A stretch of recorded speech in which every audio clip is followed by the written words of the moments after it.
Hey, it's Mark. Let's talk some more about kickbacks, but kickbacks in the sort of funniest places. As you may be familiar, the OIG, the Office of Inspector General of the Department of Health and Human Services, the branch of the government that is charged with enforcing the federal anti-kickback statute, has stated numerous times that carve-outs of federally insured or federal healthcare program patients from kickback schemes doesn't insulate the kickback scheme from potential violation of the federal anti-kickback statute. So in the normal context, you'd have an ASC that is requiring, let's say, CRNAs to pay for to pay some sort of an administrative fee or a management fee per case, but they believe that they are insulating themselves from the anti-kickback hell that deal is by saying that the fee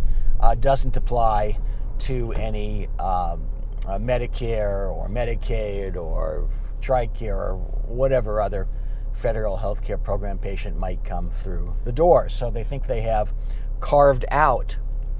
the federal healthcare program patients, thus insulating them from falling under the purview of the anti-kickback statute. Doesn't work. But there are other instances in which that same sort of analysis applies and is often ignored or not understood, whether, if we're being charitable, by mistake,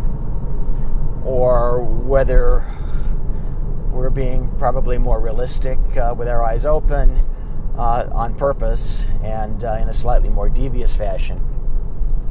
And that's the instance in which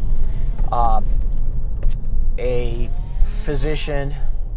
or a facility associated with a physician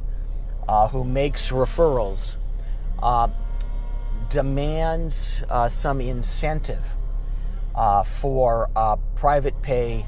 patients in one setting, say in an office practice setting, or say in connection with cases performed at an ASC, but not in another setting. But because of the willingness of referral recipient X to make those payments in respect of that first setting, the referral giving physician, the surgeon in our example here, uses that same referral receiving group, the one that is paying, in another setting where the patients are not carved out patients, but are, for example, Medicare patients. So an example would be a dermatologist does in-office Mohs surgery, uses a pathology group,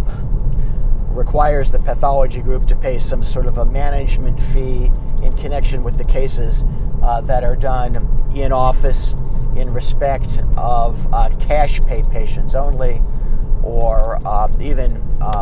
commercial insurance patients, and not in connection with any other type of patient.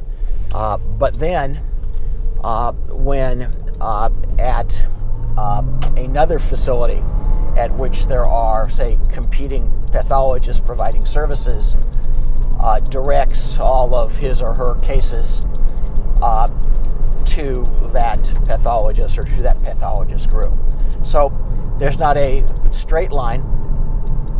between the carved out payment or the commercial payment